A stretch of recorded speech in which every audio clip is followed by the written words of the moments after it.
आकाशवाणी गोरखपुर से प्रादेशिक समाचार।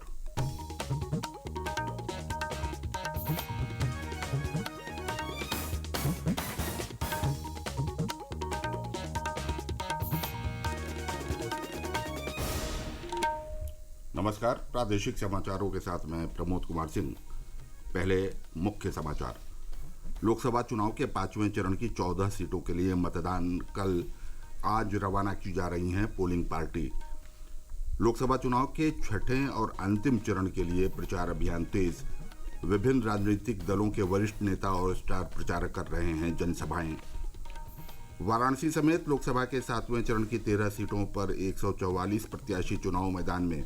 6 प्रत्याशी लड़ रहे हैं दुद्धी विधानसभा सीट पर उपचुनाव। और भीषण गर्मी और लू का प्रकोप जारी। प्रदेश की राजधानी लखनऊ में कल 44 डिग्री तक पहुंचा तापमान।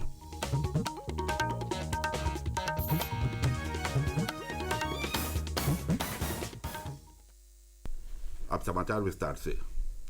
लोकसभा चुनाव के 5वें चरण की प्रदेश की 14 सीटों के लिए कल मतदान होगा। स्वतंत्र और निष्पक्ष चुनाव के लिए आज इन संसदीय क्षेत्रों में पोलिंग पार्टी रवाना की जा रही हैं। इस चरण की सभी सीटों पर कल शाम 5 बजे चुनाव प्रचार समाप्त हो गया है। ये सीटें हैं लखनऊ, मोहनलालगंज, रायबरेली, अमेठी, जालौन, झांसी, हमीरपुर, बांदा, फतेहपुर, कौशाम्बी, बाराबंकी, फैजाबाद, कैसरगंज और गोंडा। इसके अलावा लखनऊ की पूर्वी विधानसभा सीट के उपचुनाव के लिए भी कल ही वोट डाले जाएंगे। 5वें चरण में देश में चर्चित लखनऊ, अमेठी और रायबरेली सीटों पर भी वोट डाले जाएंगे। लखनऊ संसदीय सीट से रक्षा मंत्री राजनाथ सिंह तीसरी बार भाजपा उम्मीदवार के तौर पर मैदान में हैं। वो पिछले 2 चुनावों में यहां से निर्वाचित हो रहे हैं। श्री सिंह का मुकाबला इंडिया गठबंधन में शामिल समाजवादी पार्टी प्रत्याशी रविदास मेहरोत्रा और बहुजन समाज पार्टी के उम्मीदवार सरवर मलिक सहित 10 उम्मीदवारों से है। वहीं रायबरेली सीट से कांग्रेस के पूर्व अध्यक्ष राहुल गांधी अपना राजनीतिक भाग्य आजमा रहे हैं। भारतीय जनता पार्टी ने उनके खिलाफ प्रदेश सरकार में राज्य मंत्री दिनेश प्रताप सिंह को चुनाव समर में उतारा है। उधर अमेठी संसदीय क्षेत्र से केंद्रीय मंत्री स्मृति ईरानी एक बार फिर भाजपा के टिकट पर चुनाव मैदान में हैं। वहां कांग्रेस ने किशोरी लाल शर्मा को उम्मीदवार बनाया है। मोहनलालगंज सुरक्षित सीट से केंद्र सरकार में राज्य मंत्री कौशल किशोर तीसरी बार भाजपा के टिकट पर चुनाव मैदान में हैं, जबकि समाजवादी पार्टी ने प्रदेश के पूर्व मंत्री आर.के. चौधरी को चुनाव मैदान में उतारा है। वर्ष 2019 के लोकसभा चुनाव में भारतीय जनता पार्टी ने इन 14 सीटों में से 13 सीटें जीती थीं। कांग्रेस सिर्फ रायबरेली सीट जीत सकी और वहां से कांग्रेस की पूर्व अध्यक्ष सोनिया गांधी निर्वाचित हुई थीं। लोकसभा चुनाव के छठे और अंतिम चरण के लिए सभी राजनीतिक दलों ने प्रचार अभियान तेज कर दिया है। इसी क्रम में भारतीय जनता पार्टी के वरिष्ठ नेता और रक्षा मंत्री राजनाथ सिंह ने कल बस्ती में भाजपा प्रत्याशी हरीश द्विवेदी के समर्थन में आयोजित जनसभा को संबोधित किया। श्री सिंह ने कहा कि पिछले 10 वर्षों के दौरान प्रधानमंत्री नरेंद्र मोदी के नेतृत्व में देश ने विकास की नई ऊंचाइयों को छुआ है। उन्होंने कहा कि एनडीए सरकार की जन कल्याणकारी योजनाओं और नीतियों से 25 करोड़ लोग गरीबी रेखा से ऊपर उठे हैं। सरकार की नीतियों से ही दुनिया में भारत के प्रति धारणा बदली है और इसे सम्मान की दृष्टि से देखा जाने लगा है। उधर भाजपा के वरिष्ठ नेता और केंद्रीय गृह मंत्री अमित शाह ने 5वें चरण के चुनाव वाले झांसी, बांदा और ललितपुर में पार्टी प्रत्याशी के समर्थन में जनसभा को संबोधित किया।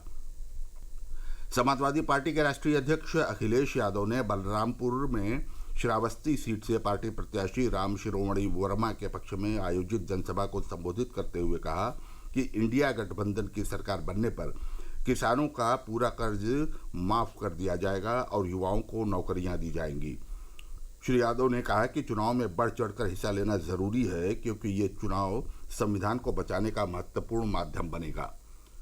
बसपा सुप्रीमो मायावती ने कल बस्ती में पार्टी प्रत्याशी लवकुश पटेल के समर्थन में आयोजित जनसभा में कहा कि बहुजन समाज पार्टी अपने बलबूते पर चुनाव लड़ रही है, जबकि कांग्रेस, सपा तथा भारतीय जनता पार्टी द्वारा कई पार्टियों का गठबंधन करके चुनाव लड़ा जा रहा है। उन्होंने कहा कि चुनाव में टिकट के बंटवारे में उनकी पार्टी ने सर्व समाज के लोगों को उचित भागीदारी दी है। लोकसभा चुनाव के छठे चरण में श्रावस्ती समेत 14 संसदीय सीटों पर 25 मई को मतदान होगा। श्रावस्ती के चुनावी परिदृश्य पर एक नज़र। श्रावस्ती लोकसभा में चुनाव की सरगर्मियां तेज हो चुकी हैं। इस सीट को एक तरीके से अगर देखा जाए तो हार्ड सीट माना जा रहा है। यहाँ पर बड़े बड़े दिग्गज प्रतिष्ठा बचाने में लगे हुए हैं। चाहे समाजवादी पार्टी के अखिलेश यादव अपने प्रत्याशी राम शिरोमणि वर्मा की प्रतिष्ठा में लगे हैं, तो वहीं प्रधानमंत्री नरेंद्र मोदी के करीबी साकेत मिश्रा पूरे दमखम के साथ चुनावी मैदान में हैं, जिनको लेकर प्रधानमंत्री खुद एक बड़ी चुनावी जनसभा करने वाले हैं। तो वहीं बसपा के स्थानीय उम्मीदवार भी स्थानीय वोट समेटने में जुटे हुए हैं। अब देखना है कि 25 मई को जनता किसके हक में वोट करती है। हमारे आकाशवाणी श्रावस्ती। उधर अंबेडकर नगर संसदीय क्षेत्र में भी चुनाव गतिविधियां चरम पर हैं। और ब्यौरा आकाशवाणी प्रतिनिधि से।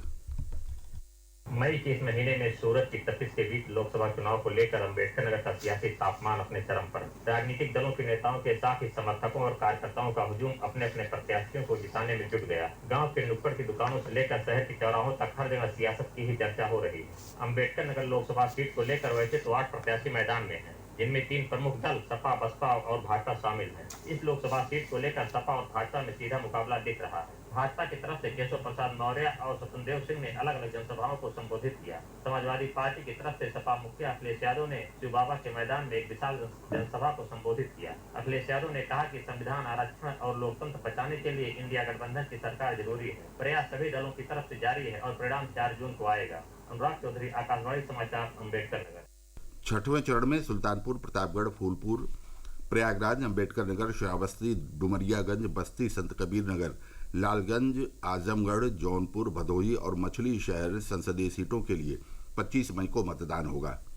वहीं 7वें चरण में महराजगंज, गोरखपुर, कुशीनगर, देवरिया, बांसगांव, घोसी, सलेमपुर, बलिया, गाजीपुर, चंदौली, वाराणसी, मिर्जापुर और रॉबर्ट्सगंज सीटों पर 1 जून को वोट डाले जाएंगे। प्रादेशिक समाचार आप आकाशवाणी गोरखपुर से सुन रहे हैं। राज्य में लोकसभा चुनाव के 7वें चरण में नाम वापसी के बाद अब कुल 144 प्रत्याशी चुनाव मैदान में हैं। मुख्य निर्वाचन अधिकारी नवदीप रिणवा ने लखनऊ में बताया कि लोकसभा चुनाव के 7वें चरण में 13 लोकसभा निर्वाचन क्षेत्रों के लिए 317 प्रत्याशियों ने नामांकन किया था। नामांकन पत्रों की जांच में 167 प्रत्याशियों के नामांकन पत्र खारिज हुए और 6 प्रत्याशियों ने नाम वापस ले लिए। वहीं सोनभद्र जिले की दुद्धी विधानसभा सीट के उपचुनाव के लिए कुल 6 प्रत्याशी चुनाव मैदान में हैं। देश के पूर्व राष्ट्रपति रामनाथ कोविंद ने परिवार के साथ कल अयोध्या में रामलला का दर्शन पूजन किया। उन्होंने परिसर स्थित कुबेर टीला का भी दर्शन किया। इससे पहले श्री कोविंद ने हनुमानगढ़ी पर पूजा अर्चना की और रायगंज स्थित दिगंबर जैन मंदिर में ज्ञानमती माता का आशीर्वाद प्राप्त किया। प्रदेश के अधिकांश जिलों में लू और भीषण गर्मी का प्रकोप जारी है। मौसम विज्ञान विभाग ने राजधानी लखनऊ सहित आसपास के जिलों में 20 मई तक भीषण गर्मी का अलर्ट जारी किया है।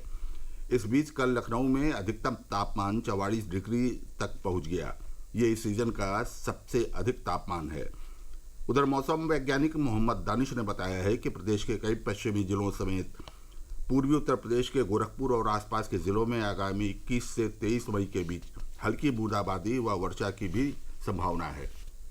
इलाहाबाद हाई कोर्ट की लखनऊ पीठ ने अलग अलग आतंकी संगठनों से कनेक्शन के आरोपों में गिरफ्तार 11 आरोपियों को कल सशर्त जमानत दे दी। इन लोगों पर आतंकी संगठन अलकायदा और जमातुल मुजाहिदीन से जुड़े आतंकियों की मदद का आरोप है। इन सभी को एटीएस ने गिरफ्तार किया था। जांच एजेंसी द्वारा 90 दिन के भीतर आरोप पत्र दाखिल न कर पाने की वजह से न्यायमूर्ति AR मसूदी और मनीष कुमार निगम की खंडपीठ ने यह फैसला सुनाया। कल अंतर्राष्ट्रीय संग्रहालय दिवस पर कुशीनगर जनपद के राजकीय बौद्ध संग्रहालय में वर्तमान समय में संग्रहालय का महत्व विषय पर संगोष्ठी का आयोजन किया गया। इस मौके पर मथुरा जिले के राजकीय संग्रहालय में 1 दिवसीय निःशुल्क भ्रमण की सुविधा और जागरूकता का कार्यक्रम का आयोजन किया गया। और अंत में बुलेटिन के मुख्य समाचार एक बार फिर। लोकसभा चुनाव के 5वें चरण की 14 सीटों के लिए मतदान कल, आज रवाना की जा रही हैं पोलिंग पार्टी। लोकसभा चुनाव के 6वें और अंतिम चरण के लिए प्रचार अभियान तेज। विभिन्न राजनीतिक दलों के वरिष्ठ नेता और स्टार प्रचारक कर रहे हैं जनसभाएं। वाराणसी समेत लोकसभा के 7वें चरण की 13 सीटों पर 144 प्रत्याशी चुनाव मैदान में। 6 प्रत्याशी लड़ रहे हैं दुद्धी विधानसभा सीट पर उपचुनाव। और भीषण गर्मी और लू का प्रकोप जारी। प्रदेश की राजधानी लखनऊ में कल 44 डिग्री तक पहुंचा तापमान। इसके साथ ही यह समाचार बुलेटिन समाप्त हुआ। नमस्कार।